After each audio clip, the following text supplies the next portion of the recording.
Hello, my name is Fiona Lawton, and I'm going to be explaining why I picked the picture I picked for my World Press Photography Contest assignment. So, basically, the picture I picked was a photo taken by Wong Nigong? Nigong. Um, it was an image that she took in 2024, and it basically just shows like it's a very visually like calm and quiet image made by the composition, and it has a lot of emotional connection. I saw this image as like, oh, this is kind of just like a basic chill like family portrait, but it's black and white, and it's just very still and calm, and just it looks like it freezes time, which it really does once you look at the history of it. And the history of this image was it was documenting a woman's life with her family because she is facing cancer. And all these photos were taken in preparation of her death. And it was really a way for her to honor her life lived and to honor all of her children and her husband in that way.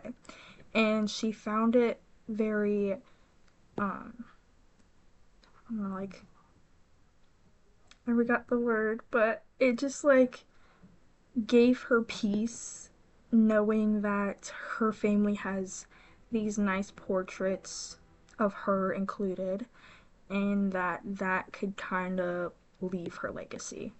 And so, like I said, she hired this photographer to just stay with her for periods of time to take images of her day to day life with her and her family and a couple portraits. And this is the portrait that's shown.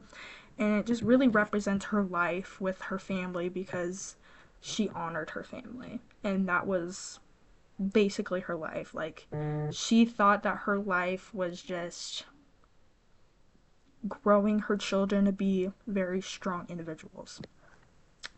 And I also feel like that's just like a very universal experience, is like you love your family, like you just want to honor those moments that were most special to you, and that's what I really see in this image. And I feel like this really fits in this photographer's type of work because she always like has like a documentary approach to the image that she shows. They're very intimate, they're very personal stories that don't really like show up on breaking news because it's very personal to the individual's life that she got hired to photograph.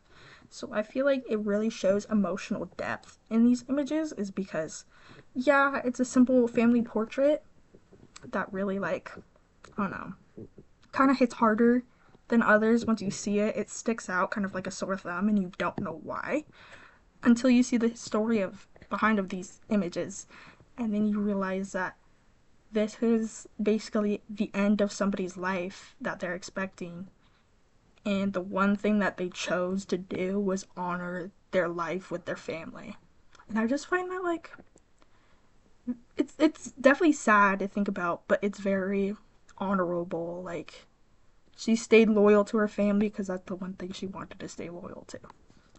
And I feel like this kind of sticks out in this period of time because I don't know, all the 2020 years have been a little rough. Starting from 2020, COVID, when COVID hit, I don't know if it's, yeah, it was 2020. When COVID hit, it just started us off on a bad note, I swear. But it definitely, like, shows the conflict and crisis of that year, but in a more peaceful way. And I feel like that's how most issues hit us in 2024. They were very peaceful, but they were very deep and rooted in potential issues. So I feel like that really reminds people that are viewing this image the global stories that happen day to day that most people don't report on, is people with cancer, and how there isn't a there isn't a cure for cancer, majority of them. So it's just very realistic, and it hurts to like read because I'm like, this is somebody's life, and her family that she left behind, because now she's passed away, but it's also very beautiful to look at because, like I said, this is the one thing that she chose that she wanted before she passed. So it's definitely very emotional, but it's very beautiful at the same time. So that's why I picked this image, and I hope you enjoy.